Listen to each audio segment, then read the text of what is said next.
a musical adventure without music. Otherwise, you just have an adventure! Which would still be pretty amazing. In fact, maybe even more amazing because you wouldn't have all that damn music around annoying you. I need something to off-awkward this. Thank you! This is best music.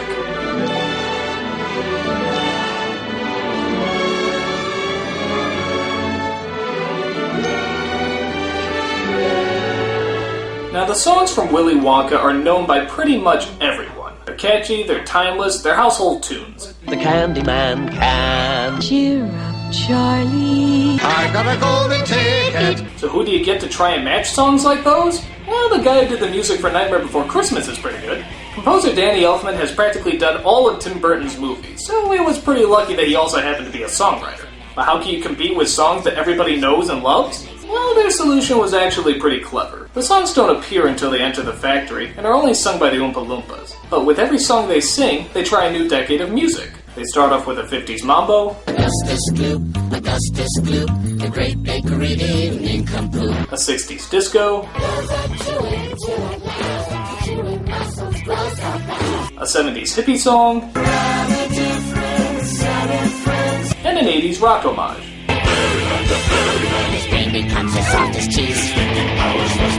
Now that's a really clever idea. The only downside is that the songs, while entertaining, are pretty short and, to be honest, not very memorable. That is, except for... Willy Wonka, Willy Wonka, This song tormented so many people months after they saw this flick. It's so catchy you'll bleed your brains out of your ears. There's so much generosity, there is no way to contain it.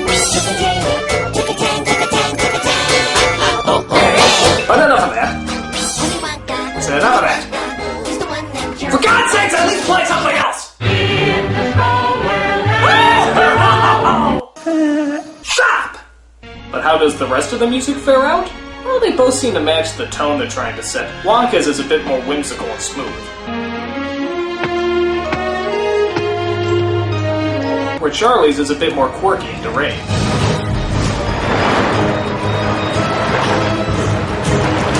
But if I had to choose, I really do have to go with the original Wonka version.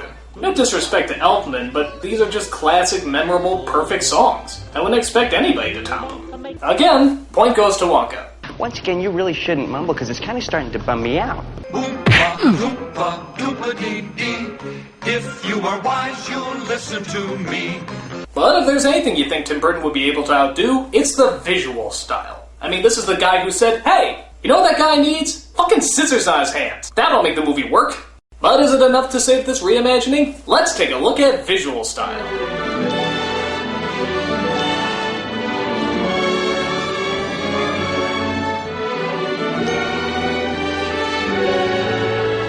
This one really is like apples and oranges because they both have very distinct looks. The look of the Wonka movie has sort of a timeless feel, almost like it could take place anywhere. But to be fair, the Charlie version does too. Burton really knows how to take our modern-day world and make it look like something out of a fairy tale. The cinematography and sets are just so exaggerated, they're absolutely perfect. But in a sense, that's also a problem with the film. The first half is so cleverly set up and visually clever that it actually kind of loses its edge when it goes inside the factory. There's a few too many things going on, it's a little too dark to make everything out. In Wonka's version, you could see everything fine, and the strangeness was a great contrast to the typical everyday world we saw in the first half. But the Wonka version has problems too. The film does have sort of a 70s tint to the whole thing, and on top of that, the effects were good at the time, but are now a tad outdated. That chocolate river looks more like liquid feces. It always looked like colored water, and it still does. It's polluted. It's chocolate. No, it's not. The Charlie version looked a lot more like chocolate. I mean, it really looks like you can eat that stuff. Then they did actually get the proper design of what a gobstopper looks like. I mean, what the fuck are those? Can't you see? It makes everlasting gobstoppers. No, that's a radioactive paperweight. I'm not sure what you smoked to see gobstopper. In the Charlie version, the factory never did look quite right, but at least it did look more like a factory, particularly in the opening credits. A close call, but I am gonna go with the Charlie version. They just had more money, more time, and a visionary nutball to make it all look good. Point goes to the Charlie version. He's absolutely bonkers.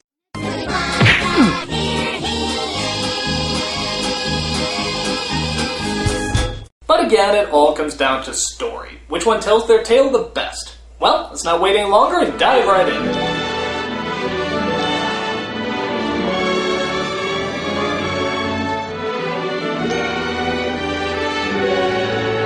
While both versions seriously deviate from the book, I give credit that they both create their own vision of what they're trying to say. As I said before, the Wonka version is more focused on the Charlie character, and the Charlie movie is ironically more focused on the Wonka character. Isn't that strange? And I have to be honest, I went into the Charlie version expecting to hate it, but when it started, I didn't find it that bad. It seemed creative and felt like it was trying to start its own unique version that actually kind of worked. That is, again, until Depp showed up. Jack! But then again, the Charlie version is almost banking on the fact that you saw the other version. The scene where Grandpa Joe walks is almost glanced over, and like I said before, Charlie is so underdeveloped you could pretty much just run the movie without it. He's pretty much a footnote next to Wonka. The film also shows a lot more. Like, I never really wanted to see Loompa Land. I had my own vision of what a Vernicious Knid looked like, and it did not look like that thing. In fact, I still had my kindergarten drawing of what I thought one originally looked like. I had issues. It also bothered me how we don't know if the kids survived in the Wonka version, yet we clearly see them survive in the Charlie version. I think the message sticks much more to kids when you don't know if they survived, but there's still that possible out that they did. There's also no Slugworth, but that wasn't really in the book anyway. And there's also no outburst at the end, which seemed to really put Charlie's innocence and kindness to the test. Now granted though, the Charlie version did update a lot of plot holes. Like, why shrink down a giant piece of chocolate that could make like 50 bars into one?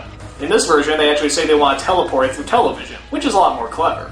They also explain that Wonka is looking for children to win the golden tickets, not adults. I mean, how did he know in the other version that coincidentally 5 children and not 5 adults would find the tickets? I'm a trifle deaf in this ear. Speak a little louder next time. But what really gets me are the morals. That's probably the weirdest part. The moral of the Wonka version is just always be good and true to yourself, and one day you'll get your reward. Simple enough. The moral of the Charlie version, I guess, is to always be a kid at heart but be an adult in your mind. Don't spend your adult life being a little child. But that's more of a message for grown-ups, isn't it? You know, and unsuccessful comedians. But like I said before, the number one problem with the Charlie version is that it was about Wonka. And it shouldn't be. Charlie is the focus and the character kids can identify with. Wonka is more like Merlin or Mr. Miyagi. He's interesting, but he's not the heart of the story. That has to belong to the main character, which is Charlie. His name is in the title of the book, for crying out loud! Though I don't hate it as much as I did in the past, it's clear which one's the superior version. The Wonka version. It's Wonka version. The old, the original, the timeless classic. Willy Wonka and the Chocolate Factory. No way. Oompa, loompa, doompa-dee-dee. If you are wise, you'll listen to me. So the old wins this time around. As a special treat, here's the original music from Willy Wonka and the Chocolate Factory to play us out. Willy Wonka, the amazing chocolate factory. Play something else! Play something else! Something else! Yeah, something else! Alright, enough is enough. This is the final! This is the very, very last straw! Who is responsible for this? I demand that you show yourself! Who are you? Huh?